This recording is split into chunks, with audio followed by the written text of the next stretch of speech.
Aki ènìyàn wa tí ẹ ń wò wá nílé pé ẹ tún káàbọ̀ sórí ètò wa eléyìí tí a tún gbédé lónìí. A kí yín pé ẹ káàbọ̀ sórí ètò wa lónìí. Elédùmarè ọba tó dá wa tó mọ̀ wá yóò fi ìṣọ́ àti ààbò ẹ̀ yóò fi ṣọ́ wa bẹ́ẹ̀. A ò sì ní ṣe wàhálà yìí, a ò ní ṣe lásán. Gbogbo ẹ̀yin tí ẹ ń darapọ̀ mọ́ wa, ẹ dákun ẹ jọ̀ọ́ ẹ bá wa ṣe ètò yìí. Ẹ jẹ́ kó kárí ilé, ẹ jẹ́ kí ó kárí oko. Tó lọ́pọ̀lọpọ̀ ohun tí ẹ ò mọ̀ òun náà ni a fẹ́ ṣàlàyé fún gbogbo ẹ̀yin tí ẹ ń wò wá nílé pátápátá. Òun la ṣe ní pé kí ẹ tètè darapọ̀ mọ́ wa báyìí torí pé Yorùbá wọ́n ní ìsíwò ìwòrìwò ohun tí a bá dìjọ wò gígùn òun náà ni ó máa ń gún. Àwọn awuyé kan ló ń jà rẹ̀rẹ̀ nílẹ̀. Gbogbo ẹ̀yin tí ẹ rántí pé a ti bẹ̀rẹ̀ rálì eléyìí tí ní NAS wọ́n gbé kalẹ̀ tí a mọ̀ sí 1 million march rally. Àmọ́ ìjọba location 9 wọ́n tún ti gbéṣẹ́ wọn dé o.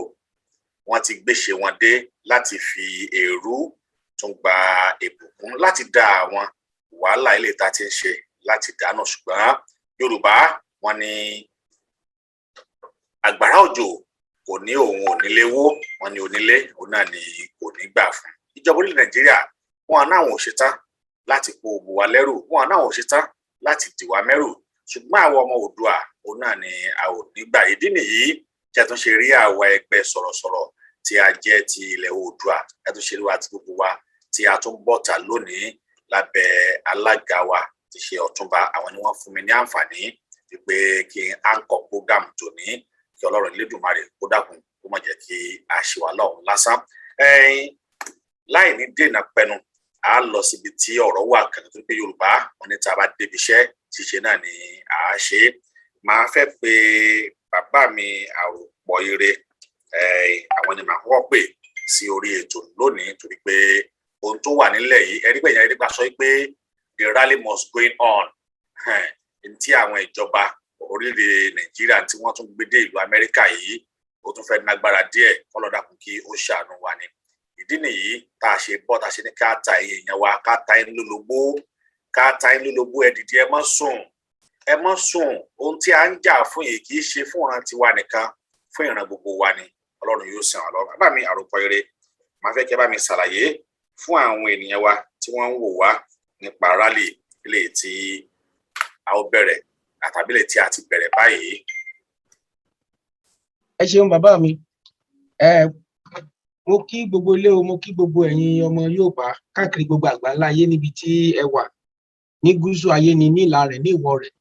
Èmi á máa wí pé ìbànújẹ́ ó kéré ó pọ̀ kò ní kángun sọ́dẹ̀dẹ̀ wa nítorí pé àwọn tó ní ayé tán ni ọ̀run wọn dúró tì wá gẹ́gẹ́ bí gbẹ̀gẹ̀tì láṣẹ Olódùmarè. Àtèmi àti ẹ̀yin kókó báyìí àdélé, ilé kókó báyìí tàgbé ìràwé kì í sì dọdẹ lè kó tó sókè. Wọ́n parapọ̀, wọ́n kóra wọn jọ nítorí ìgbálẹ̀ lọ́jọ́ kìíní. Èyí ni wọ́n, ṣùgbọ́n nígbà tí wọ́n parí ìjà, tí wọ́n parí ẹjọ́, ìgbà èṣìṣì tán bá dènà dé ìgbálẹ̀, ìbànújẹ́ ayé wọn òun náà fi ń kẹ́yìn rẹ̀. Gbogbo ẹnikẹ́ni tó bá dènà dé ọmọ Yorùbá lápapọ̀ nílẹ̀ àgbáńlá ayé lórí ọ̀rọ̀ ìjàngbara yìí, wọ́n fàbámọ̀ pé èèyàn ọ̀rọ̀ wọn ni. Mi ò ní ṣépè, ẹnu mi kò sì ní gbófo. Ẹ bá mi ṣàmì àdúrà ẹgbẹ́ tó àdúrà mi. Gbogbo wa lọ́kùnrin lóbìnrin, ẹ pín ètò yìí káàkiri gbogbo àgbáńlá ayé. Kí ló dé tí a fi wá sí òde ètò tòní? Òun ni wípé ní ti ọ̀rọ̀ rally tó ń lọ lọ́wọ́ tá a mọ̀ sí ìwọ́de wọ́ọ́rọ́wọ́ tí ó ní 1 million ẹgbẹ̀lẹ́gbẹ̀ àwọn ènìyàn tí ń lọ lọ́wọ́ ẹ rí eléyìí tá a ṣe ní ọ̀sẹ̀ tó kọjá lálàálù àkùtùkù torí náà a ò tí ì dáwọ́ rẹ̀ dúró nǹkan a fẹ́ sọ fún wa nìyẹn wípé gbogbo àwa ará Amẹ́ríkà pátápátá ká wà ní gúúsù rẹ̀ ìlà ìwọ̀ oòrùn Amẹ́ríkà tí ìdáwọ́ dúró a sì dúró digbí la wà gbogbo alámọ̀ nǹkan tí wọ́n ṣe káàkiri tí wọ́n fáwọn kan lówó tí wọ́n fún wọn ní kọ́bọ̀kọ́bọ̀ owó ẹ̀mọ̀ ìpínlẹ̀ bí bá ti pààyàn lápàjù ìwà wèrè tó wà nù wọn ní Nàìjíríà náà tó gbé débi o ebi ìyàwó nípa mi tọmọtọmọ ń tẹ̀mí àti ẹ̀rírú wọn amọ̀rú wọn dáadáa ẹni wípé àwọn tó ti sọ lẹ́nu yẹn wọ́n ṣàpòyà kọ́rọ̀ ìgbà kan wá débi ṣé rí irú àwọn yẹn tán gbogbo owó yẹn wọ́n fẹ́ fi mú kokéènì náà fẹ́ fi mú wọ́n fẹ́ fi mú egbògi olóró lára wọn bá ti dìdìdìdìdìdì tí wọ́n bá ti ní nǹkan mú bẹ́ẹ̀ bá fún wọn ní $1 wọn ó gbà lọ́wọ́ yín ṣùgbọ́n àdúgbò lọ́wọ́ Ọlọ́run kórè ọ̀fẹ́ táwa ní èyí táwa ń ṣe lónìí kì í ṣe nípa pàtàkì nípa agbára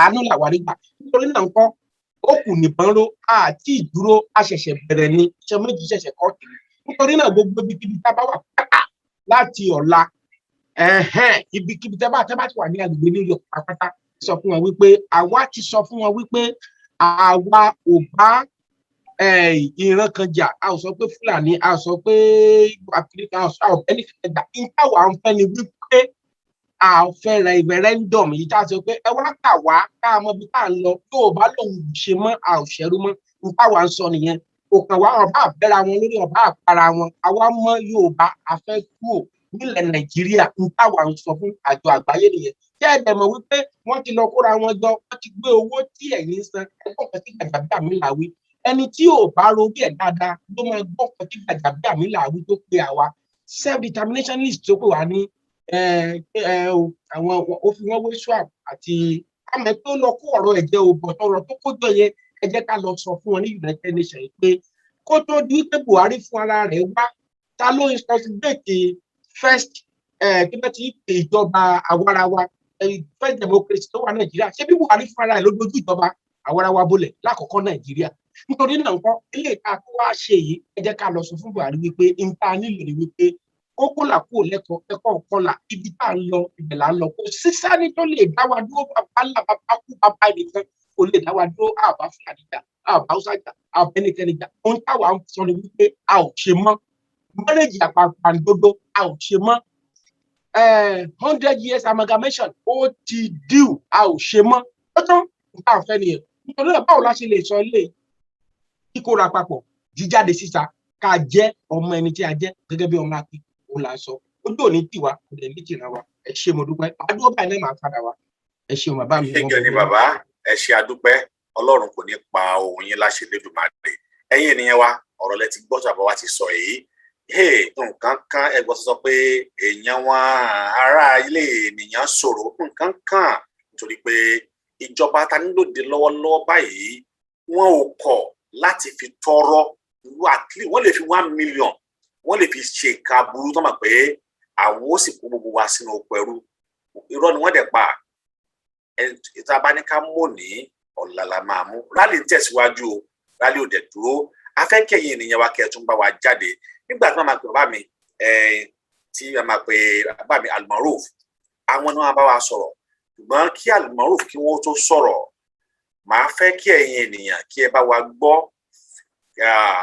fọ́nrán yìí ni ó jẹ́ ká mọ̀ wípé irú ipa wo irú ìgbésẹ̀ wo ó tún ni àwọn ènìyàn orílẹ̀-èdè Nàìjíríà láti ọ̀dọ̀ Buhari débi tí wọ́n ti parapọ̀ kí ni wọ́n tún gbé wọ́n tún fi owó ṣe bí wọ́n ní téèyàn bá dáa kò yẹ kó tún máa fi owó ra ènìyàn ẹ̀yin ọmọ Yorùbá kí ló dé tí ó jẹ́ wípé tí ò tó nǹkan wọ́n á dẹ̀ fi gba ìgbésí ayé wa kúrò lọ́wọ́ wa ẹ jẹ́ ká jọ gbọ́ fọ́nrán yìí kẹ́ ẹ wò ó bí wọ́n ṣe fi $50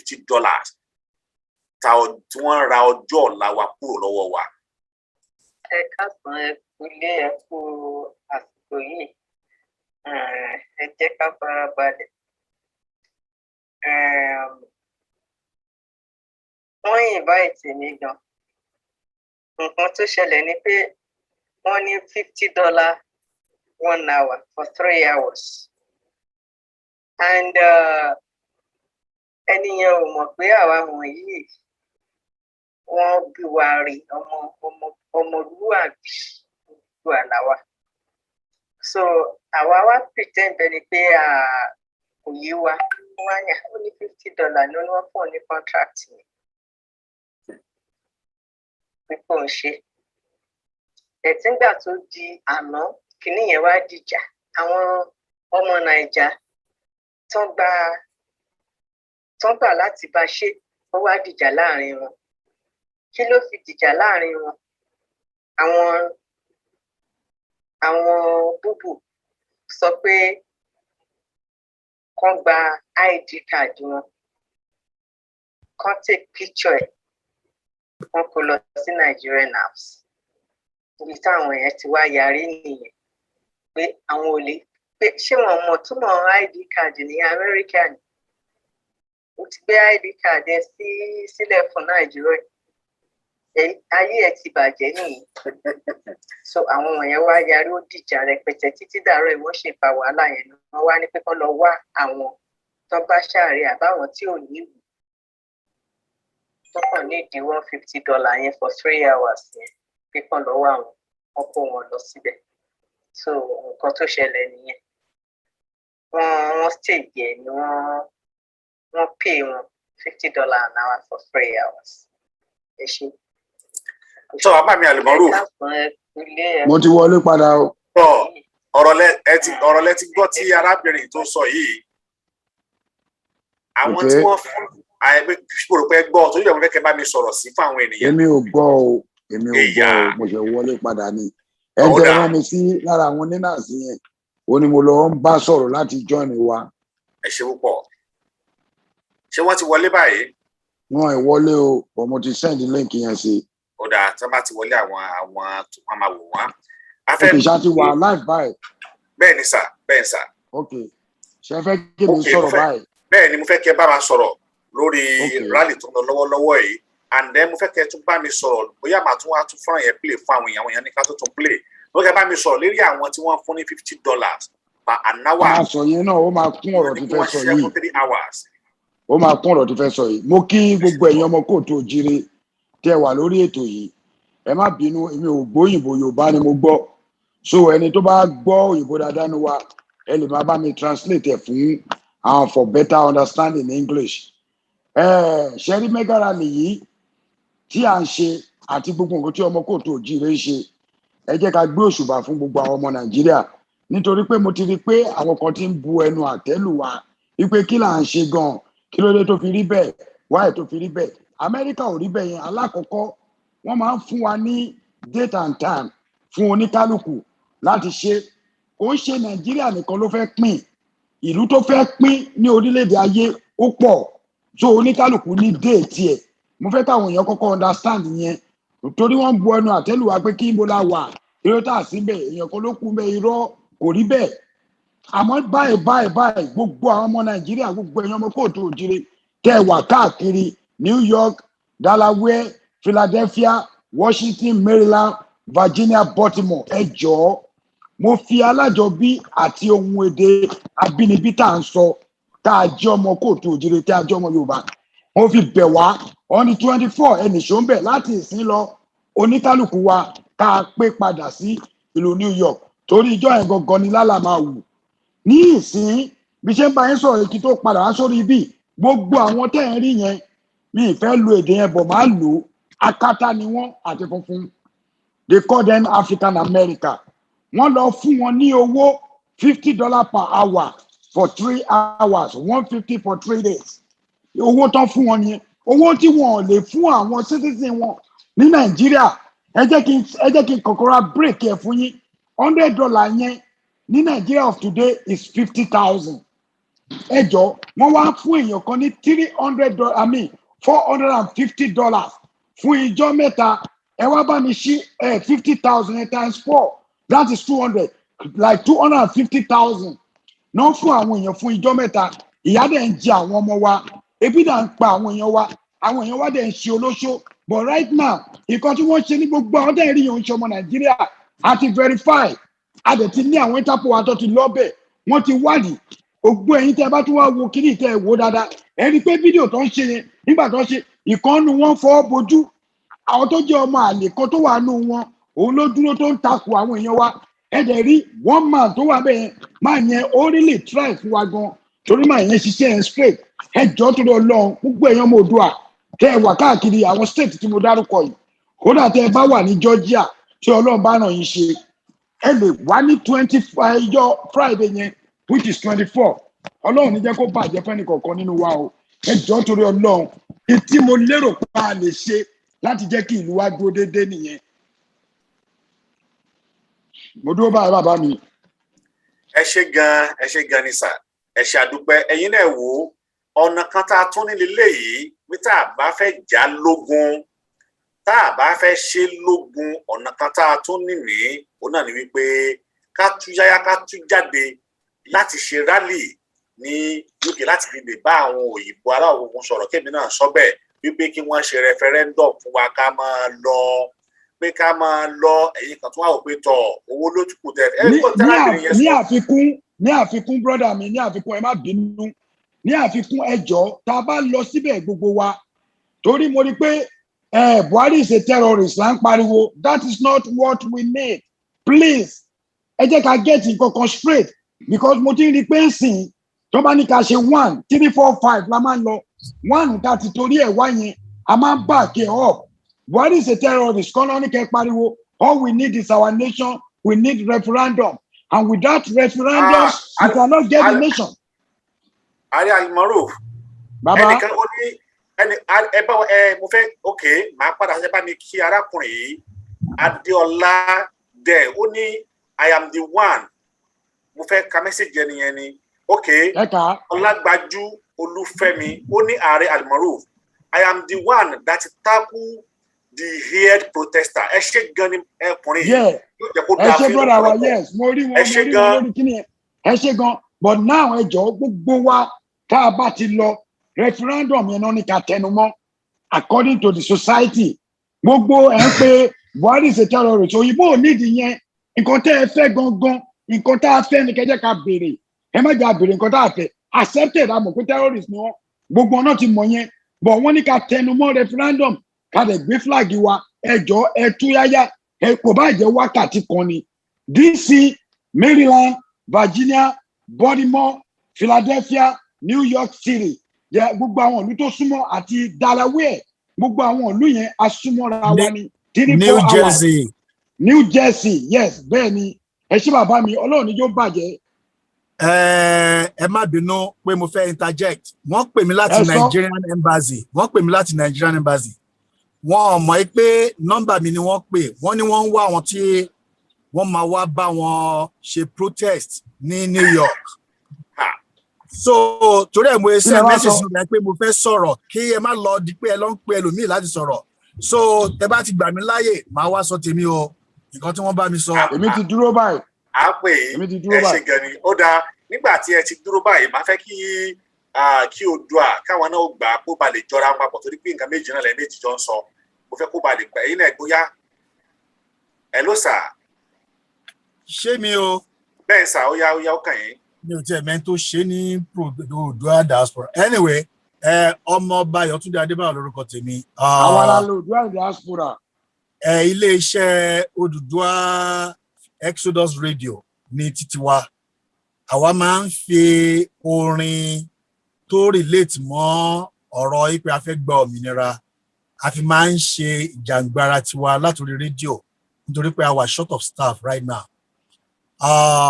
láti fi ṣe àfikún ọ̀rọ̀ tí àwọn bàbá mi tán sọ̀rọ̀ nípa àwọn tí wọ́n pè wọ́n pé kán wá fún lọ́wọ́ wọ́n pè mí láti mo rò pé random call ni wọ́n ń ṣe so wọ́n block number yẹn tí wọ́n fi pè mí tí mo fi bá wọn sọ̀rọ̀ ìgbà tí wọ́n block number yẹn mo wo kíní yẹn mo wá fẹ́ try láti ṣe recording wọ́n ní ẹni yẹn sọ fún mi pé àwọn wá àwọn tó máa lọ bá wọn ṣe protest ní United Nations ní New York mo wá ní irú protest wo ni wọ́n ní protest for United Nigeria one Nigeria mo ní mo ní is okay mo ní mi ò bá ní interest láti bá wọn lọ mo ní ṣùgbọ́n báwo ni arrangement bá ṣe máa dé ọ̀hún gbà o wọ́n ní mostly pé àwọn tí ó wà ní New York làwọn ní tó máa súnmọ́ bẹ́ẹ̀ tí ò ní ná wọn ní owó púpọ̀ bọ́yìn sọ̀rọ̀ nìyẹn o mo fẹ́ record kí ni ẹ̀ bọ̀ mi ò lè tẹ recording nígbà tí wọ́n sọ̀rọ̀ yẹn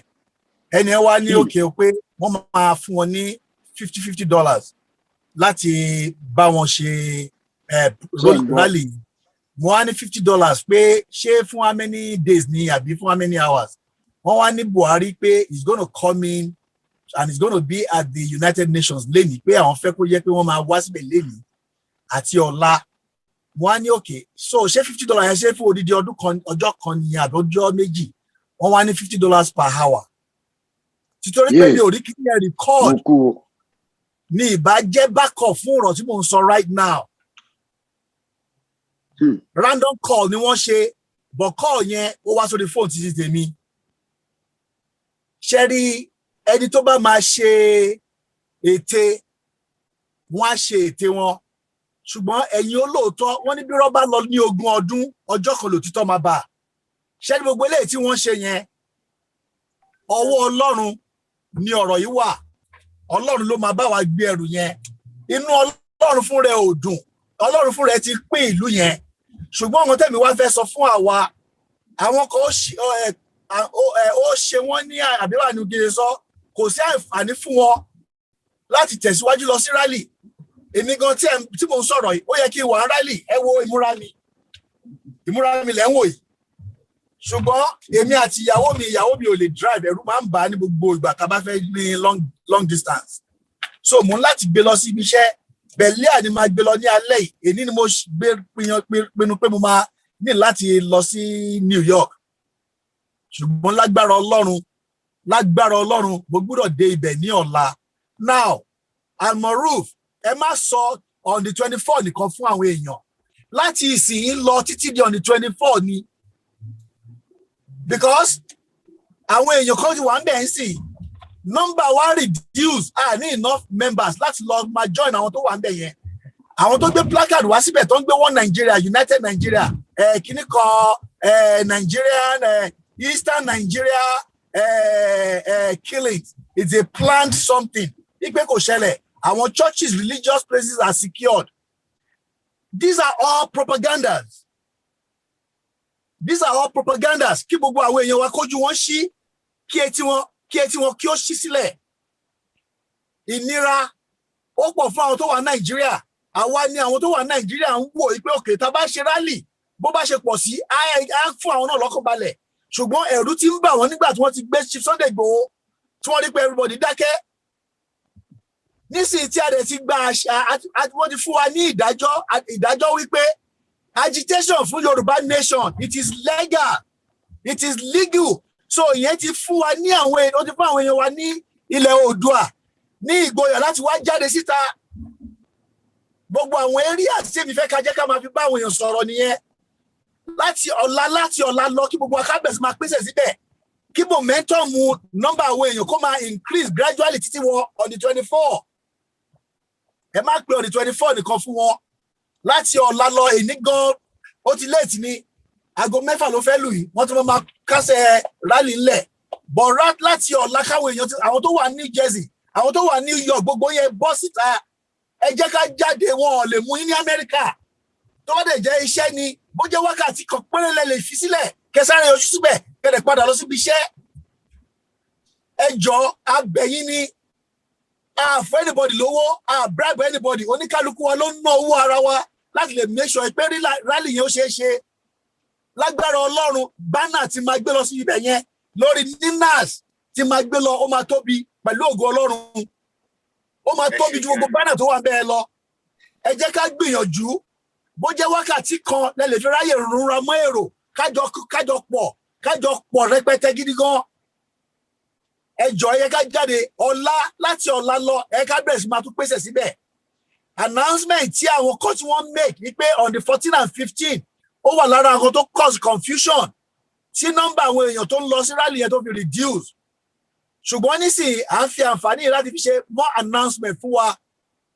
Rally continue láti èní lọ títí di on the 24 ni. Kì í ṣe on the 24 nìkan, láti èní lọ. Ẹ jẹ́ kẹ́sẹ̀ gbogbo wa kó máa pẹ́ síbẹ̀.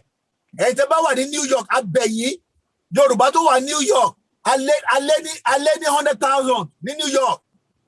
Ẹ gbìyànjú, ẹ jẹ́ ká jáde síta. Àwọn tá wà ní New Jersey, ẹ jẹ́ ká jáde. Delaware, ká jáde, ká lọ síbẹ̀.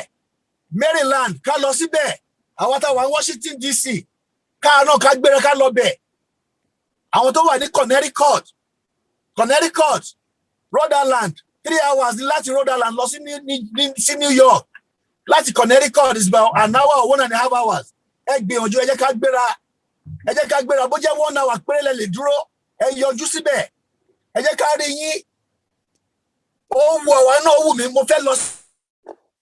ẹ ṣé gan ni sà ẹ ṣé àdúpẹ́ kò sí ni ọ̀la mo gbọ́dọ̀ débẹ̀ lọ́ba so mo jẹ́ nìyẹn o. ẹ ṣé gan ni ẹ ṣé àdúpẹ́ torí mo fẹ́ kí wọ́n fẹ́ fún wa lówó wọ́n fẹ́ fún mi lówó kí mi náà lọ wájú ọ̀run wọn fúnra mi. ẹ̀yin ni ẹ ṣé gan ni sà mo fẹ́ kí gbogbo wa ká sọ̀rọ̀ tó àtúntì tí a fi ní kọ́ rárá ẹ jẹ́ kí n lọ sọ́dọ̀ Dr. Simon pé ẹ jọ dákun ẹ bàbá mo fẹ́ kí bá mi gba àwọn èèyàn wa lámọ̀ràn owó fúnni ni kò téèyàn tí wọ́n bá ti torí $50 tí wọ́n bá ta ohun ìní wọn lónìí wàhálà tí wọ́n ń ṣe l'Amẹ́ríkà yìí ṣe báwọn tí wọ́n wà nílò ni wọ́n ń kó gbowó ọ̀hún fún. Yorùbá sọ wípé ohun tí èèyàn bá fi èrú kójọ yóò padà fi èrú náà dànù ni. Ṣé àwọn òkan ti rò wípé tí dẹ̀rùn bá bá àwọn ẹbí wọn nílé gbogbo ohun tí wọ́n bá kójọ iṣẹ́ tí wọ́n bá ṣe níbẹ̀ yóò tó wọn lọ́wọ́ ni àbẹ́ ti gbàgbé in tí Buhari sọ ni lẹ́nu ọjọ́ mẹ́ta yìí wọ́n ní àwa tí jẹ́ pé ilẹ̀ là ń fọ̀ àwa tó jẹ́ pé ìgbẹ́ là ń kó wọ́n ní ṣàwa la wá sọ pé a fẹ́ protest wọ́n ní ṣàwa la fẹ́ sọ bẹ́ẹ̀ wọ́n ti rò pé gbogbo àwa tá a travel pátápátá bá a fọlẹ̀ a gbálẹ̀ tàbí ká bẹ̀rẹ̀ sí ní tọ́jú arúgbó ìwọ wá wò ó ẹnìkan wá torí $50 tó jẹ́ pé ó lè ná tán gan níbẹ̀ láàrin 1 hour a sì wá ta ọjọ́ ọ̀la ẹ̀ a tún wá kó àwọn ẹbí ẹ̀ sínú wàhálà. Bàbá ẹ bá mi gba àwọn èèyàn nímọ̀ràn torí pé ibi tá ń lọ òpọ̀ mọ́ ibi tá ń yà ó dàbẹ̀ ni kò fẹ́ kọ́ sà. ẹ ṣeun alàgbà ọmọbìnrin ẹ ṣé gbogbo ẹ̀yin sọ̀rọ̀sọ̀rọ̀ gbogbo ẹ̀yin èèyàn wa nílé lóko lẹ́yìn òbí gbogbo ẹ̀yin bàbá adúpẹ́ tí ẹ wá sí orí ètò tòní láti wá bá wa pápẹ́rò lórí bí ó ṣe dáa ṣe rí owó ó máa wó mi mọ́lẹ̀ ni èèyàn kì í jẹ́ dòdò kó là ẹ má jẹ́ ká tanra wa one cannot feast and become rich àwọn Ashanti ló máa ń sọ yẹn àwọn tí that's a Ghanaian proverb gbogbo ẹ̀yin tí ẹ̀ ń gbowó lọ́wọ́ ìjọba Fúlàní nítorí ọ̀la yín ó ní àfin sọ eléyìí fún yín o torí wípé ẹ tàjòdè owó $50 per hour is a money of poverty.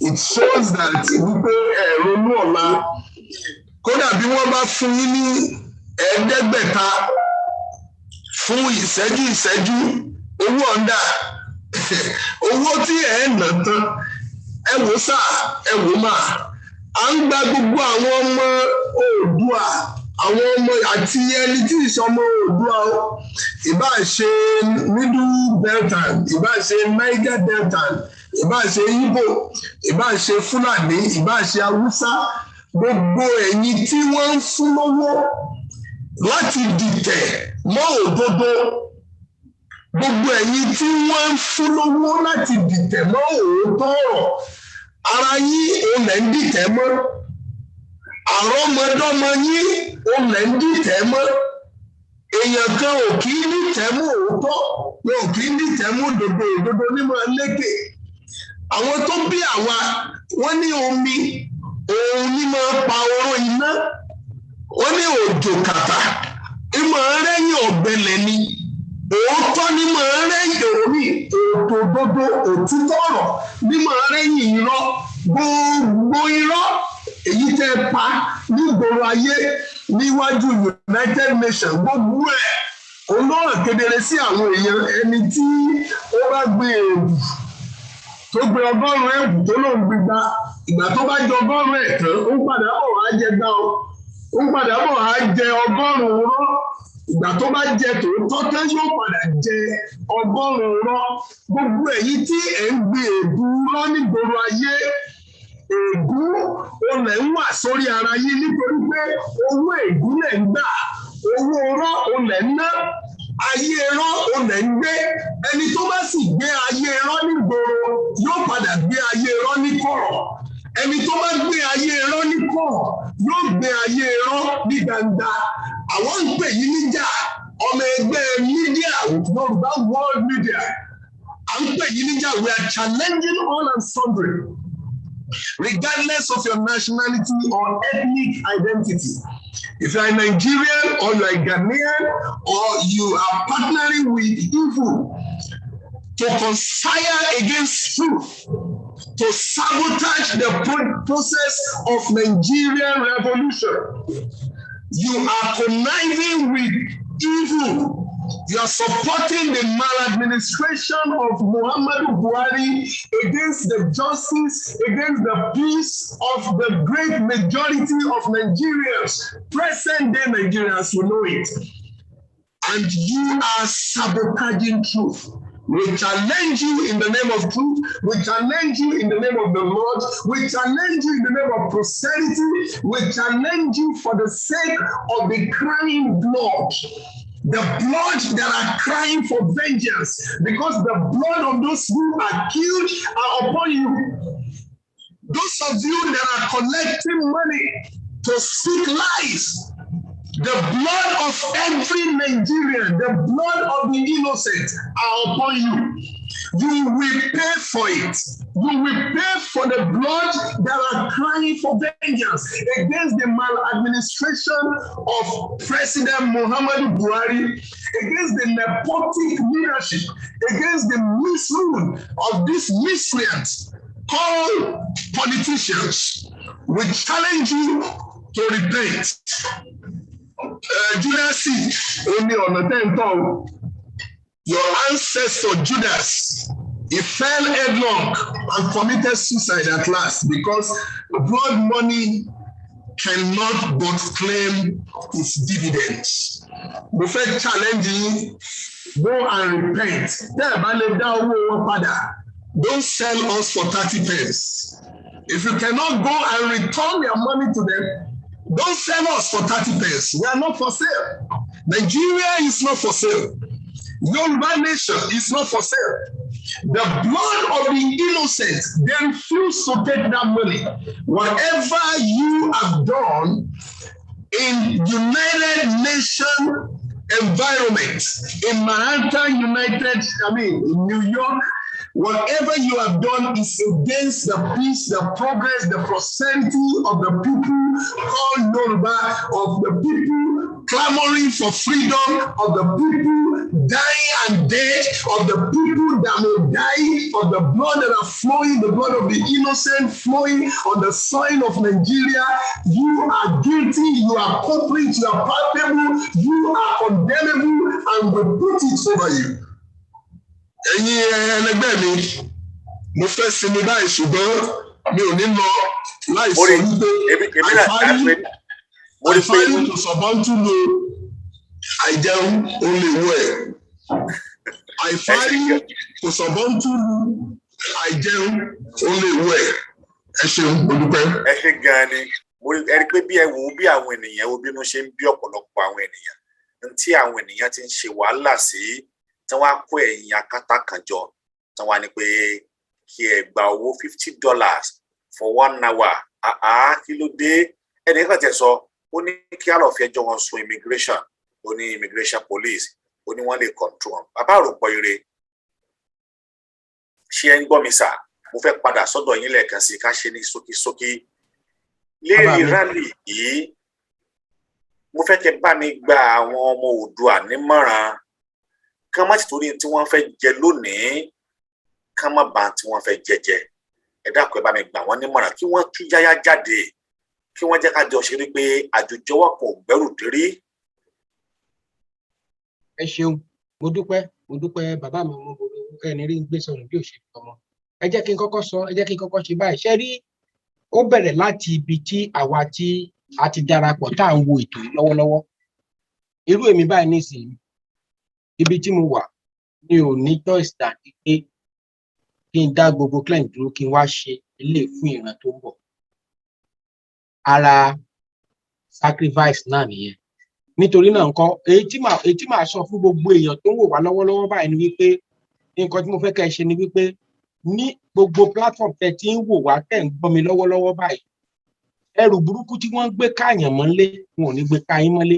Àdúrà yẹn tẹ́ bá fẹ́ kó rí bẹ́ẹ̀ ẹ kàn bá mi pín ní márùn-ún yẹn ó ní ìtumọ̀ ìka márùn-ún ni a máa ṣàlàyé ẹ̀ níjọ́ mi. Mo wá bẹ̀ yín ẹ ṣe kinní kan fún mi. Nọ́mbà tí ẹ̀yin máa pè wọlé lẹ́yìn tí wọ́n bá gba ẹnìkan tó bá sọ̀rọ̀ sí ẹ ó pè wọlé ẹ ó béèrè ìbéèrè àti kí lẹ fẹ́ mọ̀ nípa ọ̀rọ̀ à ń jáde lọ ṣe ìwọ́de wọ́ọ́rọ́wọ́ yìí. Ẹ ó pè wọlé bàbá ọmọbìnrin ó máa fi nọ́mbà yẹn. Ṣùgbọ́n ìmọ̀ràn kan ní kí n gba àwọn ènìyàn ẹ máa gbọ́ o. Ṣé rí wọ́n pe ọkùnrin kan ní Gbajabiamila á ní bàbá ẹ gbọ́ lọ́jọ́ ọ̀la.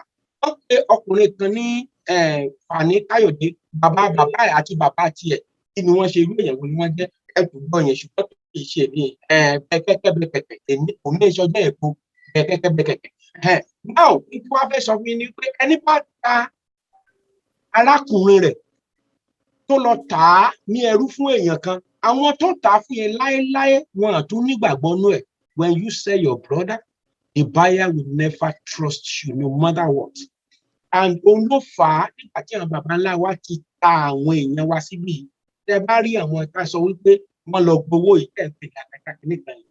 Ó ṣẹlẹ̀ lè má jẹ́ orú àwọn ènìyàn rárá nítorí pé àwọn kan ti kúrò nílé tó jẹ́ wípé ọ̀nà tó gbà pé ọ̀nà èrú nígbà àwọn politics yẹn ló tì wọ́n sí nígbà tí wọ́n wá sí bíbá yìí wọ́n wá dọ̀mùgbó àwọn ló lọ ń gbarú owó yẹn. Náà ń ká wá ń sọ ní wípé pípadà sílé ó máa rọ̀ wá lọ́rùn lọ́kùnrin àti lóbìnrin. Ìbànújẹ́ ayé kò dẹ̀ ní tán sí ẹnì kankan wa. Mo fi Olódùmarè mo fi rọ̀ wá. Ẹ jẹ́ kí a papọ̀ kájọjà ìjà lẹ́ẹ̀kan náà kì í ṣe torí ìjọba pípa wá táwọn bí ìtọ́lọ́run ó jẹ Ọlọ́run ti ṣe fún wa. Níta á jẹ Ọlọ́run ti ṣe fún wa. Níta jájá máa jẹ ó ti wà lóríta ojú òní tiwa o. Nítorí náà kọ́ ẹ jẹ́ ká parapọ̀ ká fìmọ̀ ṣọ̀kan á lè máa jẹ àjà náà lájà yìí. Ẹ ṣé mo dúpẹ́. Ẹ ṣé gan ni ẹ jẹ́ kí n tún sáré pé ààrẹ Almaroof kí àwọn náà kí wọ́n tún bá wa dá sí kó tó di pé àwọn ènìyàn á fi ojú òpó lẹ̀ fún wọn láti pé kí wọ́n máa gbé wọlé. tó ààrẹ Almaroof ó yá ẹ̀bẹ̀ yìí náà bá wa sọ sí. Ọlọ́run ní yóò bàjẹ́ kò sí nǹkan tá a tún fẹ́ sọ ju nǹkan tá a ti ń sọ yìí lọ náà ni pé kí àwọn èèyàn bá wa tú jáde nítorí pé Ọlọ́run ní jẹ́ kí wàhálà wa kó já sí asán. Kán bá wa tú jáde bí bàbá àròpọ̀ eré ṣe sọ yìí kí wọ́n fọ́lò gbogbo step tí gbogbo àwọn tá a jọ wà ń bí fọ́lò nítorí gbogbo tá à ń ṣe yìí à ṣe fúnra wa ọjọ́ ọ̀la àwọn ọmọ wa là ń ṣe fún torí tá à ń ṣe yìí kì í ṣe pàtà wà ń lu òyìnbó nìyà ń jẹ torí ló máa ń dùn nígbà mi tá a bá ń ṣe live ẹ máa rá àwọn ọmọ Yorùbá mi wọn á dẹ̀ tún máa tákù wa ìgbẹ́yìn mo ti wá wò pé orí ilé ayé a lè ṣe ká má tá a bá rí àríbí ẹjọ́ torí Ọlọ́run lẹ́ẹ̀kan sí gbogbo ẹ̀yin tẹ́ ẹ wà nílùú òyìnbó ẹ̀yin náà ti mọ̀ pé ìlú yìí kò ń ṣèlú tó ti ń múyàn tó o bá ti kọjá yìí ẹ̀wọ̀n ní mú ẹ bá pé 1 billion nǹkan tẹ́ ẹ fẹ́ ṣe yẹn wọ́n ti mọ̀ pé nǹkan yẹn important gbogbo òlú ló dẹ̀ wá ń bẹ̀ ní ọ̀tẹ̀ nítorí pé gbogbo òlú nìyà ń jẹ àwọn tó fẹ́ pín wọ́n pọ̀ ó ṣe Nàìjíríà tiwa nìkan la rí ẹ̀dọ́ torí Ọlọ́run àfi ọlá ìyá àti bàbá omi ọyàn tí gbogbo yín jọ mú àfi bẹ̀ yìí ẹ jáde láti èní lọ sí ọ̀la sọ́túnla síjọ́ mẹ́rin ẹ jáde kẹ́ ẹ bá wa ṣe kínní bó ṣe kó rí nítorí pé àsìkò tá a wà yìí kò ń ṣe ṣeré nǹkan tá a ní ìdìgàn ó ní pé ká jáde fún nǹkan tá a fẹ́ nítorí pé ẹni tá à ń sọ yìí ó wà ń bí ó dẹ̀ kó mọ yìí pé nǹkan báyìí ń ṣẹlẹ̀ gbogbo ọ̀tọ́ lọ fún lówó yẹn kò wọ́n lè tó wa tẹ bá wò ó náà wọn ò tó nǹkan kan wọn ò lè sọ̀rọ̀ wọn ò lè ṣèdè wa wọn lọ gba òyìnbó sínú kínní Nàìjíríà ó yẹ kẹ́ ti mọ̀ tàbá ní ẹni opportunity ta lè fi bá wọn fa wàhálà àáfà àmọ́rísìn afẹ́ kí gbogbo akíyáyá ká túyàyà ká lọ síbẹ̀ Ọlọ́run ní bá ti gbogbo wa jẹ́ o ilẹ̀ ìlérí yìí ọlọ́àjà débẹ̀ o referendum kọta nídìí nìyẹn. ẹ ṣé gan ẹ̀yin nìyẹn wa ẹ lè pè wá báyìí sí orí nọ́mbà +971 521 768517 WhatsApp alone lẹ lè pè wá sí tàbí +44 77 85 61 7806 orí WhatsApp nìkan ó náà ní kí ẹ pè wá sí o fún ẹni tó bá fẹ́ pè wá ẹ pè wá kẹjẹ kí a jọ sọ ẹ jẹ́ ká jọ sọ àsọyé pọ̀ torí pé n tó wà nílẹ̀ yìí n tó jọ kan ìran gbogbo wa ni nígbà tá a bá ti torí pé wọ́n fẹ́ fún wa ní $50 ẹnìkan kan tiẹ̀ sọ ó lóun a máa ná $300 tàbí $30 lè dé ó ní tóun a máa ná ó ní how much is $50 ó ná máa lè ó lóun ní wọn àwọn tí wọ́n dẹ̀ gbà yìí wọn ò kì í ṣe Yorùbá bẹ́ẹ̀ ni wọn ò kì í ṣe Yíbò bẹ́ẹ̀ ni wọn ò kì í ṣe Haúsá ìran akátá ni wọ́n pè wọ́n ṣé bẹ́ẹ̀ gbọ́n tí ìyàwó yẹn gbọ́n tí wọ́n sọ màá tó tún kẹsẹ̀ tìyẹn náà màá tó tún play lẹ́ẹ̀kan fún wa sí bọ́ kí n tó play ó dàbẹ̀ ni pé bàbá mi Oòduà àwọn náwó tọ̀ kí lẹ tún fẹ́ sọ sà Oòduà mo ti ń rí Oòduà US àti Oòduà USSK for Oòduà. US Canada ni o. Okay, ṣé US Canada ni ẹ ṣe ń pọ̀. Obìnrin dẹ̀ ni mí sà. Ẹ jẹ́ kí n rójú yín gbà yẹn mi ò rójú yín ni okay màá fojú mi wọ̀nyí sá o ẹni sọ̀rọ̀ sá. Mr. Johnny from Ninas is here. Ẹ ṣe púpọ̀ àwọn tí ẹ wò ó kódà àsìkò tí ẹ dé yìí àsìkò tó dáa púpọ̀ ni àti retí. ìgbọ́lọ̀ ọláníyàn náà wà ń bí báyìí. èmi náà ní sọ̀rọ̀ yìí. Ẹ ṣe gẹ̀rẹ́ káàbọ̀ sí àárín wa. Ṣé ti rójú mi sí? Mo ti rójú yín mà ẹ káàbọ̀ sí àárín wa. Èmi ò tí ì rí o. Mo kàn fẹ́ sáré sọ sà. Ó yẹ. Bá a ṣe wà bí ìpọ̀ yìí sà. Unity, ìfẹ́ àti àṣepọ̀ pẹ̀lú ọ̀kọ̀ọ̀kan a really need ẹ̀gùn problem wà nìyẹn. Ẹ gbọ́dọ̀ gbogbo àwọn sọ̀rọ̀sọ̀rọ̀ wa àtàwọn àgbààgbà tó wà láàrin. Ẹ jọ̀ọ́ ẹ máa try kẹ́ máa ṣe program láti máa address àìníṣọ̀kan tó wà láàrin Yorùbá. Òun ló fẹ́ mẹ́sì program yìí up. Àwa ń ṣèpàdé lálálẹ́ pẹ̀lú Ninas láti gbé program yìí wá sí bó ṣe dé yìí. But aláwọn version kan tí wọ́n pariwo the 14-15 kó tó fa mẹ́sì nìyẹn number 1. Number 2 lórí gbogbo nǹkan tá à ń ṣe yìí náà a fẹ́ kẹ́ bá wa tún polongo torí àwọn tẹ́mi mò ń lọ káàkiri torí awareness ní group tèmi mo dẹ̀ ń lọ káàkiri kan tí mo dẹ̀ ń gbọ́ ni pé àwọn ò fẹ́ join wa nítorí pé owó tí Nàìjíríà ti jẹ ta ló máa san kẹ́nìkan bá ṣe research yẹn wọ́n bá gba dáadáa kán lè fún wa ní correct answer kán bẹ̀rẹ̀ sí ní broadcast yẹn ó wà very important láti win àwọn èèyàn sọ́dọ̀ wa one of their fears yẹn pé wọ́n gbowó máa san gbèsè yẹn tá bá pín èèyàn máa wà ní poverty kìnnìkan kán bá wa ṣe research yẹn nípa owó tí gọ́ọ̀mẹ̀ntì ń yá kí ló ṣe máa affect Yorùbá nation tá bá start abomire o. Ẹ ṣe púpọ̀ nígbà tí màá pe Mr. John nínú sọ pé káwọn náà kí wọ́n bá wa dá sí Mr. John ẹ ọmútu ara yín sáà ẹ bá wa dá sí ẹ jẹ́ bá mi fún wọn ní access láti ọmútu ara wọn Mr. John láti Ninas ẹ bá mi fún wọn ní access pé kí wọ́n lè ọmútu ara wọn yà wọ́n ti. Yes, sir. How's everybody doing? I don't speak Yoruba. I'm so sorry. Okay, no problem. Okay. All right. But you understand what I say or you didn't understand so that I can speak English. Please repeat. Please repeat so Thank I can you hear so much. We are invited you here because of the 1 million rally that is going on. So we want us to address our people. You know what Nigeria are doing. You know they are trying to manipulate people. They are trying to give them the money to jeopardize all our effort. So we want us to give people assurance to continue the rally, and especially rally must go on starting from tomorrow till 24. Exactly. Thank you so much. Thank you, everybody. Thank you, all of you, and thanks for the invitation to be here with you. I want to touch on the topic that you presented. But first, I want to appreciate everyone who is out there in New York, everyone who has contributed one thing or another toward the rally. I was there in New York, and it was really awesome. The reason I find this whole development so funny is that if you did not understand how much of a 419 document the 1999 Constitution is, this thing going on in New York right now will give you a pretty good idea how that constitution came to be. That people could just go there and pretend their way into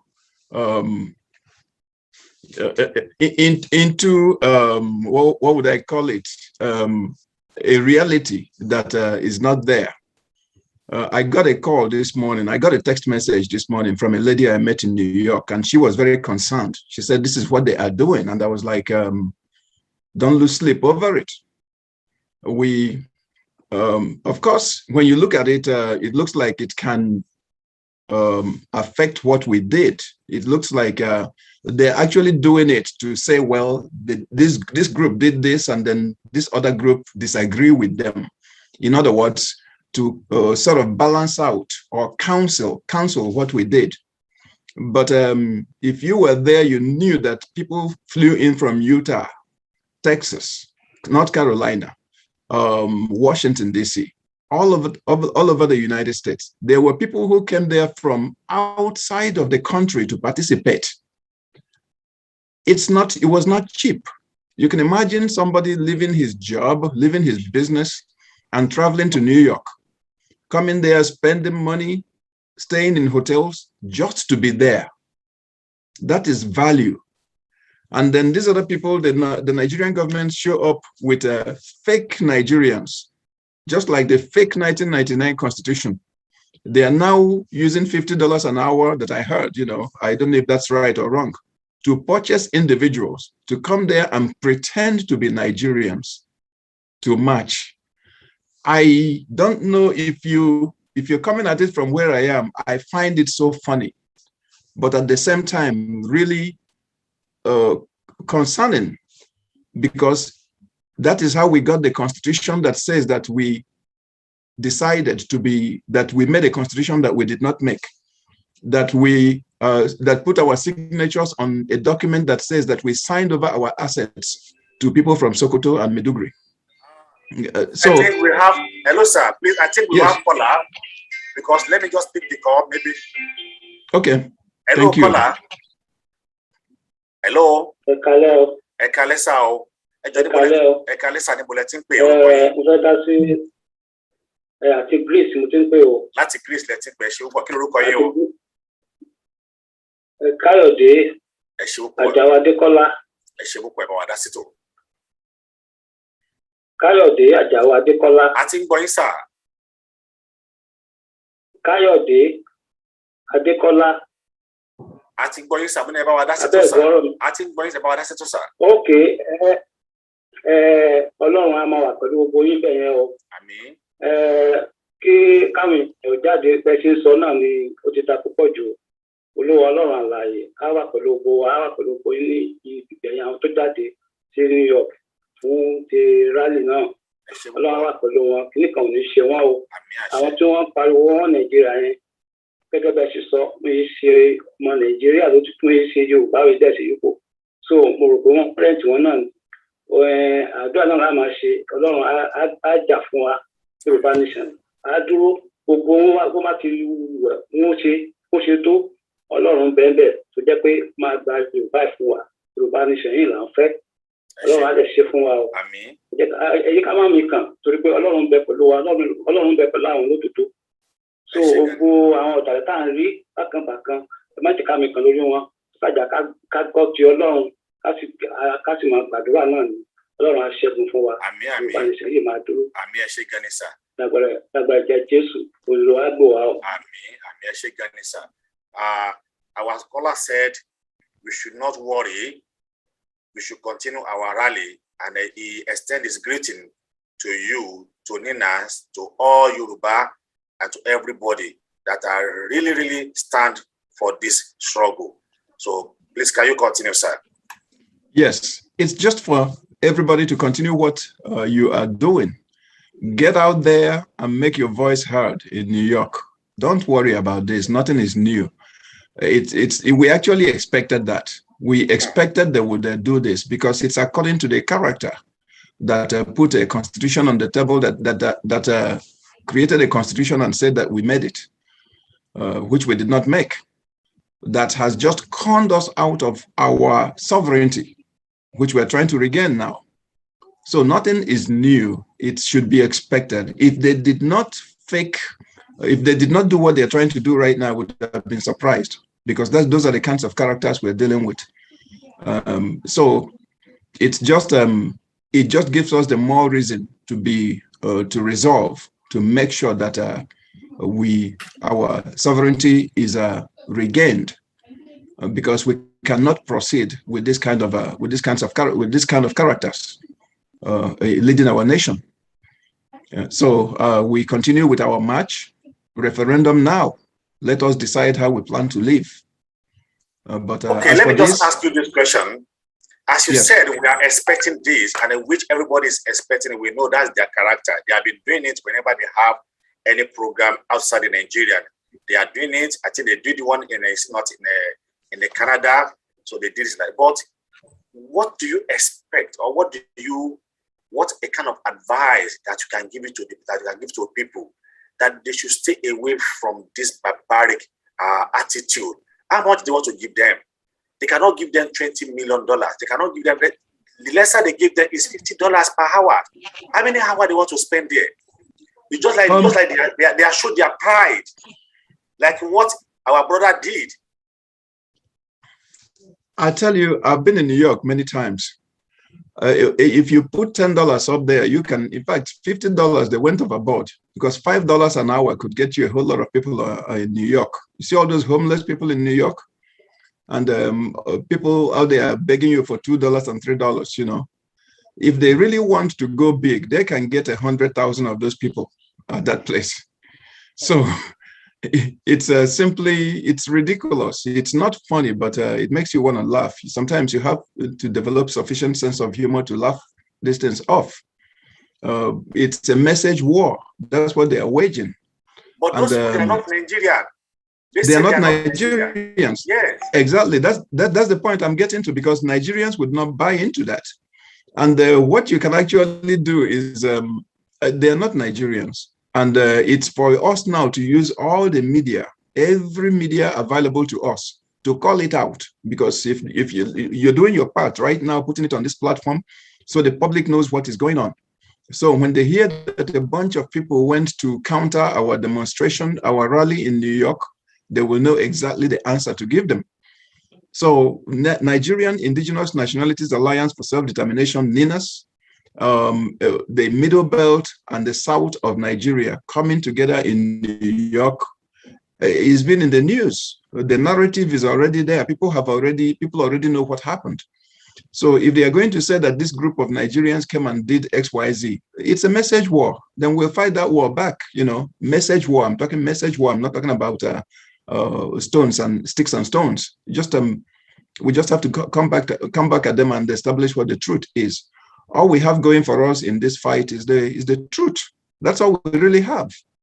You know, they have bigger megaphones than we have. You know, they have the entire apparatus of national media, international media. They can summon CNN for an interview and they can say whatever they want. But the fact of the matter is that the truth is on our side. And we will continue to project that truth until our sovereignty is fully in our hands. We should not let it stop us. It actually should be an encouragement to those in the New York area and every one of us to now recommit to see this thing to the end. That's what I have to say to that. Okay, before I let you go, I want you to use this opportunity also to advise our people, Yoruba, Middle Belt, even including Hausa they wanted to go to. They are all in the UK everywhere. Advise them to come out in a mass to show that there is a problem in that country. You can use our emotional to talk to them, and they will listen to us. Yes.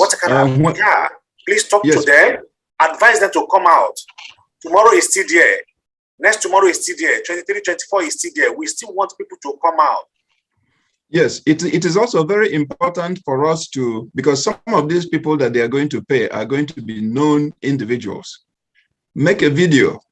Eventually, we may be able to even identify who they are and maybe have alternate interviews where they express themselves and tell us the truth.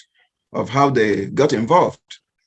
So just make a video of them. Some of these guys you'll see on the streets, and there's usually some Nigerian who is going to know them when they see them, and we can just invite them for interviews, and they can also tell us their own side of what happened. Story. Yes, of the story, of the truth.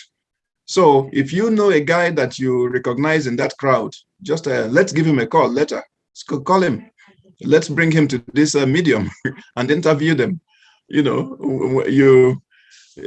Let's have fun with it, because this is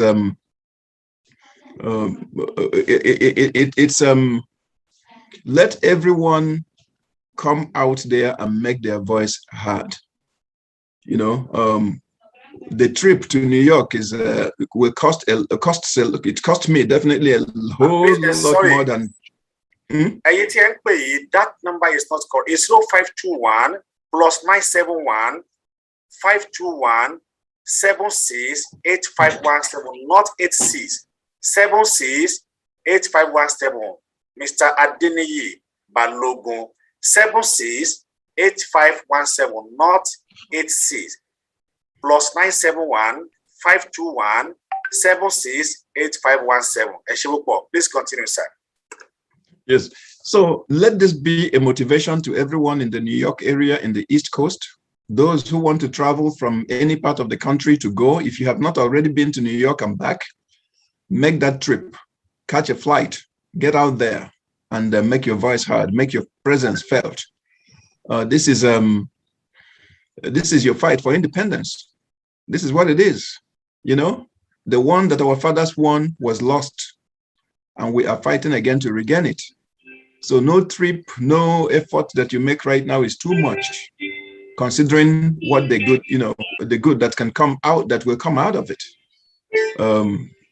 But whatever the case, number one, don't be intimidated. Number two, don't get angry and get violent. Understand that we are a civilized people, and that we have remained civilized because that's who we are.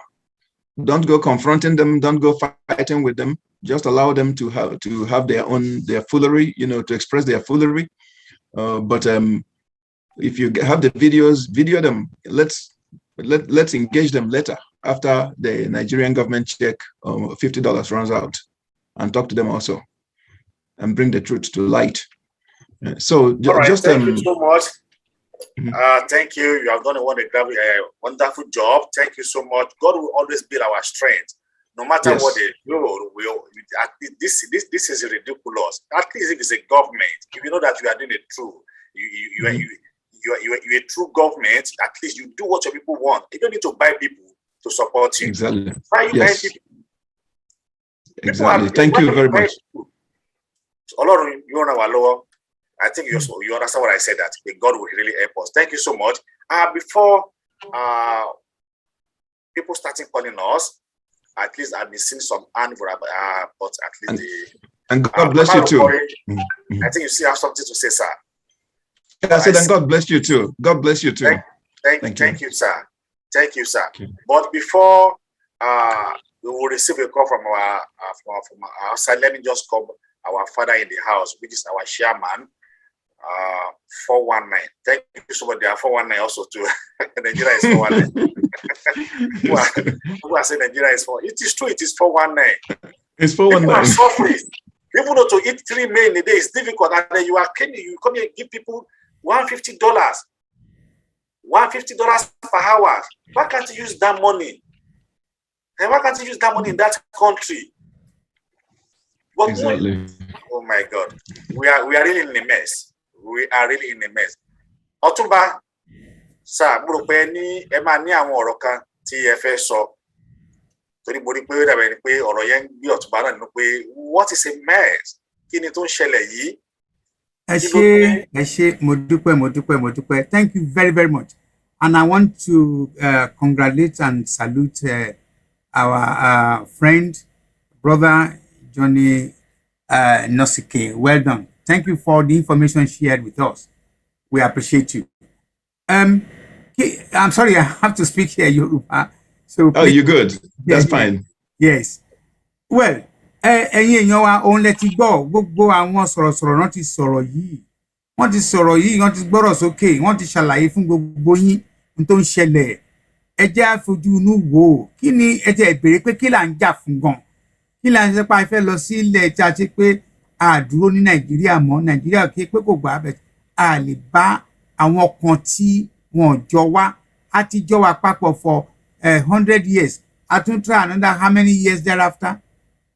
A dẹ̀ tún pera wa jókòó, ibẹ̀ ń ṣe yóò dáa, kí n tẹ̀ ń ṣe yóò dáa. Ẹ ń lo constitution 1999 constitution tó yẹ pé àwọn kan ló favour, kò favour àwọn kan. Wọ́n dẹ̀ sọ pé òkè ẹ jẹ́ ká rí àdírẹ́sì constitution, ẹ jẹ́ ká rí right, ká change nǹkan tó yẹ tó máa ṣàǹfààní fún gbogbo wa. Àwọn kan dẹ̀ takú. Èyí tó tẹ̀ wá burú jẹ́ ní àwọn ọ̀dàlẹ̀ àwọn ọmọ Yorùbá torí pé wọ́n rí jẹ lénìí, wọ́n rí jẹ ń di màdàrú. Èwo ni ó fẹ́ fi ọmọ yín kọ́mọ yín máa ta pure water? Ọmọ 11 years, 12 years, 13 years, 14 years kó máa ta pure water, kó máa ṣiṣẹ́ ìdọ̀tí, kí àwọn ìyá yín kó máa gbálẹ̀ láàrin méjì mérò, kó máa sanwó oṣù fún wọn, kó máa hùwà tí ò da oríṣiríṣi, kí ó jẹ́ pé àwọn kan gba àwọn gbowó níbi tí wọ́n ṣe sí, kí wọ́n fọ epo ní Delta, kán fà lọ sí Kaduna, kán máa lọ sí refinery. Wọ́n dẹ̀ ti ń ṣe for how many years? Tàdé ń rò pé things are going to change. Wọ́n change now. Ìkà làwọn kan. Àwọn tó dẹ̀ pé àwọn Yorùbá ẹgbẹ́ wa tó jẹ́ pé wọ́n rí nǹkan tí ó burú, nǹkan tó ń ṣẹlẹ̀ yìí. Ẹ jẹ́ kán béèrè ṣé wọ́n ní conscience ṣá? Ṣé wọ́n ní conscience? Ṣé ohun tí wọ́n ń ṣe fún Yorùbá ọmọ ẹgbẹ́ wọn ṣó dáa? Eléyìí ló pẹ̀lú tí a rò sí bírò sọ pé a wà nílùú tó dáa, ilé ọlọ́ràá, a níná, a lómi, a lọ́nà, a ní Medicare, a róúnjẹ, ààrẹ kọ́ gbogbo ẹ̀ pápátá, gbogbo ẹ̀ náà ń darí lọ sọ́nà náà. Wọ́n tẹ̀ tí wọ́n sọ fún wa sí pé àwọn ò tiẹ̀ lè fìjọba lẹ̀, ẹ fẹ́ kọ̀. Then mo fẹ́ béèrè lọ gbogbo yẹn jọ. Níbo ni wọ́n ti ń dẹran ní 2021 níta gbangba lọ́sàn-án gan? Open grazing náà ń pè é. Níbo náà ti ń dẹran láàrin ìlú 2021? Tí màálù máa lọ da skul rú, tí màálù máa lọ da ọ́fíìsì rú, tí màálù máa da láàrin títì. Adé ń sọ gbogbo kí ni yóò jọra. Asọ jẹ́jẹ́ àtúnsọ nílẹ̀ àgbẹ̀. Pàtàkì láwọn ò gbọ́. Ọmọ àlè dẹ̀ máa ń rí inú tó ń bí àwọn àti bẹ̀ wọ́n títí ọláwọn ò gbà.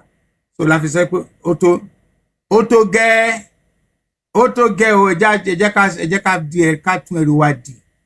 Kálá ṣe mọ́. Eléyìí ò ń ṣe jà àdẹ à ń campaign ni o. À ń campaign kò dẹ̀ sí gbogbo olùdó àlágbàáyé. Gbogbo èèyàn tí tẹ bá ti jẹ́ àwọn ibìkan tán wọ̀ tán jọra wọn, tédè wọn jọra wọn, tán pọ̀ táwọn kan á fẹ́ máa fìyà jẹ wọn, wọ́n ní right, ẹ̀tọ́ wọn ní láti sọ pé àwọn ò fẹ́ bá ìlú yẹn ṣe mọ́. Ó ti happen, bàbá bẹ̀rẹ̀ sí káwọn sí ọ̀pọ̀ rẹpẹtẹ. So at the end of the day, ẹ̀yin èèyàn wa ẹ jọ̀ọ́ ẹ dìde ṣàṣà, ẹ darapọ̀ mọ́ gbogbo àwọn sọ̀rọ̀sọ̀rọ̀, ẹ darapọ̀ mọ́ gbogbo àwọn information tá à ń fún, ẹ jẹ́ ká fi lò. Torí ẹ mọ̀ kankan, Buhari ò ní wà ń bẹ̀ forever o. Àwa pẹ̀lú àwọn tó campaign fún Buhari nígbà tá a dẹ̀ wá rí i pé kọ́tọ̀kọ́tọ̀ wọ́n ràn wéréwéré náà ń ṣe, ìkà ni wọ́n ṣe, láti sọ pé enough is enough. Irú wa báyìí fi darapọ̀. And ayò mọ́yì àwọn tó ń bá yín sọ̀rọ̀ lẹ́yìn, ebi ò pa wọn, ìyà ò jẹ wọn, nǹkan kò ṣe wọn, a kàn gbà sórí ni pé a lè continue báyìí. Ẹ̀mí ní sọ jù báyìí lọ. Mo dúpẹ́ lọ gbogbo ẹ̀yin tẹ dúró tẹ̀ ń gbọ́ wa. Wàhálà wa ò ní já sásán, wàhálà tí yín ní ò ní já, ẹ̀yin tẹ bá dá sí Ọlọ́run èrè lẹ máa rí ìdí ẹ̀. Mo dúpẹ́ orúkọ tèmi. Ẹ ṣe gan ni sà. Ẹ̀yin ènìyàn wa lẹ́ẹ̀kan sí nọ́mbà tí ẹ máa pè wá sí òun náà ni +971 521 76 8517 +971 521 76 8517 ọ̀nà lẹ́rìí tí ó ń lọ lójú máwòrán yẹn òun náà ní kí ẹ pè wá sí fún obìnrin tí ẹ bá fẹ́ pè wá wọlé sórí ètò lónìí. Àti wípé níbi tí ọ̀rọ̀ dé dúró yìí, Yorùbá wọ́n ní lemọ́ báyìí ọgbọmọgbọm báyìí òun náà ni àmàràn fàdí tí ó tún ṣe é ṣe kó jẹ́ pé lọ́la ẹ tún rí wa títí tí a fi jẹ́ pé àwa náà atátán tì wọ́n lọ́rùn báyìí táwa náà sì ní kúrò. tó o máa pe bàbá mi Fatai Ògúnrìbìdó kí àwọn náà kí wọ́n bá wa sọ̀rọ̀ láàrin ìṣẹ́jú méjì péré, láàrin ìṣẹ́jú méjì sí ìṣẹ́jú mẹ́ta. Ẹ ṣé púpọ̀. Ẹ ṣé gan ni olóòtú, ẹ ṣé gan ni ẹ kú ètò. Mo rò pé àwọn èèyàn wa àwọn náà ti gbọ́ ní àṣálẹ́ yìí àwọn itú tí ìjọba Nàìjíríà tí wọ́n ń pa. Hello. Hello. Okay. Let the caller speak. Let the caller. Sister Boki, how are you? Very well. We are on the show. You want to contribute? Yeah. Okay. Okay. Thank you, Mr. Fatai. Hello, everyone. Sorry. I want to hear about. Unlike the other gentlemen, I'm going to speak English. I want to encourage us that. Please speak louder. We should not worry. You know, we should stay focused and continue to hold our hands. I mean, can you hear me? Small, please increase your voice. Can you hear me? Yeah, we are hearing you now. Okay. All right. Okay. Yeah. As I was saying, I was saying that we shouldn't fret. We should stay strong in our minds, and we should continue to hold our hands. To be honest, I'm not surprised at the way these lunatics are behaving, because, I mean, if we can recall, anytime he's in London, he would stay in the Abu Dhabi house, and I can recall that he was coming quite often till the people in London actually drove him away. Then what he does is he now goes around and pays people to sort of support. They physically pay people. So what they're doing now is not it's not a surprise. It's something to be, as gentleman said, it's something to be expected. But I want to also tell everyone that now they have, in fact, we are in a very good position, because what they have done in terms of paying, we can now use that as evidence that it's working to our favor. We are going to use that as evidence, because why would they need to pay? That is number one. Number two, everything they are doing is in our favor. Why? Because now we know their weakness. Their weakness is that they do not want the international community to know what they have been doing inside that space. And that is the genocide that they have been committed. Now it is working against them. They are now realizing that this is not a war of physical killing. This is actually a war of the mind and spirit. And that is what God has blessed us with. They cannot match Yoruba with that. So we should actually be rejoicing that they have actually revealed their weaknesses. And that weakness is the international community. So tonight I want to encourage every Yoruba person on this platform all over the world. Please start using your social media handles. Start tweeting. Go into the international tweeting spaces. Start tweeting. Start pasting those with hideous photographs. Start speaking your mind, especially on Twitter. Twitter is where you can get the attention of the international community. All over, those in America, those in the UK, those in Europe, all Europeans all over the world. Start positioning yourself in strategic places where you know you can get the attention of the international community, of the international masses. Thank you so much. The people that need to know. Once the people of those international countries know exactly what is going on in Nigeria, that is going to force the hand of the government in those international countries. That is where we need to aim for now. That we know they have revealed their weaknesses. Their weaknesses that they don't want people to know what they are doing inside that space. So now that we know, that is where we need to start hurting. And Thank you, Sister we need to Buke. start lighting the fire so that they burn. Thank you. Thank you so much. Thank you. She said we should start using our Twitter's handle to post some of horrible image to let the whole world know what is going on in Nigeria. So, Baba, Fatah will continue, sir.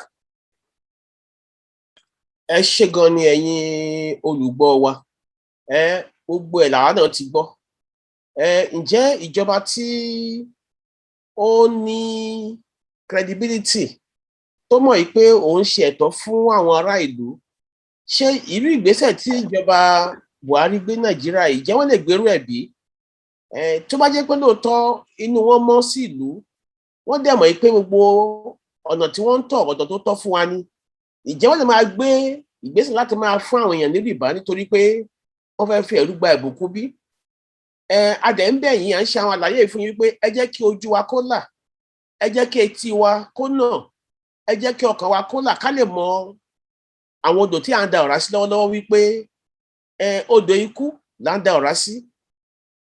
Nàìjíríà ó ti jẹ́ ìlú tó jẹ́ pé irọ́ ló bá dé láti ìgbà tá ti gba òmìnira tó jẹ́ wípé wọ́n ń tàn wá jayé ni àdẹ̀ fúra àsìkò tó dé wákàtí ọ̀wọ̀ yìí pé a fẹ́ lọ àdẹ̀ wá rí wípé Olúwa fún wa ní òye láti mọ̀ wípé àwọn ìwé tí wọ́n gbé kalẹ̀ tó ná fi ń rúlu wa àwọn mílítírì ni wọ́n gbélé wa lọ́wọ́ gbogbo ìṣúra pátápátá tó wà Nàìjíríà wọ́n kó sọ́dọ̀ àwọn federal wọ́n wá mú gbogbo ẹ̀sẹ̀ wọ́n wá so ẹsẹ̀ wa mọ́lẹ̀ sí Aso Rock tí yẹ pé a lè gbẹ́sẹ̀ a lè fúnra wa níná a lè fúnra wa lómi kò sí títì kò sí hospital kò sí health services ẹ jẹ́ ká ronú o nítorí pé ìgbésẹ̀ tá à ń gbé lọ́wọ́lọ́wọ́ sí kí gbogbo àgbáyé lè bá wa dá sí kán lè mọ̀ wípé ìlú irọ́ la wà kọ́dẹ̀ lè mọ̀ wípé àwa kan wà tó jẹ́ wípé a fẹ́ kúrò nínú ìyà a fẹ́ kúrò nínú ìṣẹ́ ní inú ìnira láti gbìyànjú láti jẹ́ kí kádàrá wa kó wà ní ọwọ́ wa ìdí èyí la ṣe ń gbẹ̀bẹ̀ tá à ń sọ fún pé gbogbo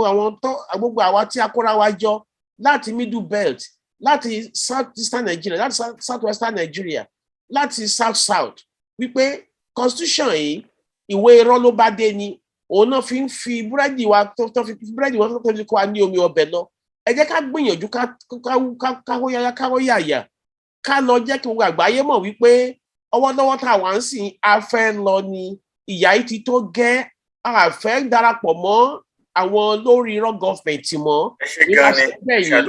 ẹ jọ̀ọ́ ẹ máa ká lọ ẹ bá wa túyáyà 23rd 24th of this month ẹ jẹ́ ká lọ pariwo fún gbogbo àgbáyé wípé a fẹ́ kúrò nínú Nàìjíríà Yorùbá nation ní orúkọ wa ẹ ṣé. ẹ ṣé gan ni tó ẹ̀yin ènìyàn wa akínyìn látàárọ̀ tẹ́ ti bá wa darapọ̀ mọ́ ètò yìí ẹ bá wa share ẹ rí i pé Yorùbá wọn ló máa ń wo ni kí ajẹran pẹ́ lẹ́nu ṣùgbọ́n òun fọ̀nà fún òun náà ni kò jẹ́ gbogbo apápátá tó sì ń bọ̀ padà lọ́la nígbà tá a bá ṣó àsìkò rẹ̀ láti pípa àrùn lọ kò dẹ̀ sí oorun fún wa bí kì í ṣe wípé kí gbogbo wa kájọ túyá jáde gbogbo ẹ̀yin tẹ́ wà ní gbogbo ìgbèríko pátápátá ẹ dákun ẹ dábọ̀ abẹ̀ yín ẹ bá wa jáde sí rálì ọ̀nà kan ṣoṣo tá a nílè tá a bá ti fẹ́ jagun ọ̀nà kan tá a lè gbà náà lélẹ́yìí tá a fi lè gbára wa kúrò lọ́wọ́ ìjọba amúnisìn Ọlọ́run yóò sì máa ràn wá lọ́wọ́ níbí yìí òun náà ni a ó ti máa mẹ́nu dúró ní orí ètò wa fún ti tòní láṣẹ Elédùmarè ẹ máa rí ọ̀pọ̀lọpọ̀ wa tí a ó máa jáde ní kọ̀ọ̀kan ní léléjì láti ọ̀la lọ báyìí tó jẹ́ pé ohun tá a máa sọ òun náà ni ọ̀rọ̀ rálì yìí òun náà ni tí a máa mẹ́nu bà tó bá tún ṣe náà lọ́la ẹ tún lè rí wa ní àpéjọpọ̀ báyìí tá a tún jáde lọ́la lọ́tùnla títí tí rálì yìí tí ó fi kásẹ̀ ńlẹ̀ tí a ó sì lè achieve aim and objective wa lérí ọ̀rọ̀ Odùduwà lè ṣe Ọlọ́run yóò gbà fún wa o Ọlọ́run yóò sì ràn án lọ́wọ́ ẹ bá wa kọ national anthem wa.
Ooh.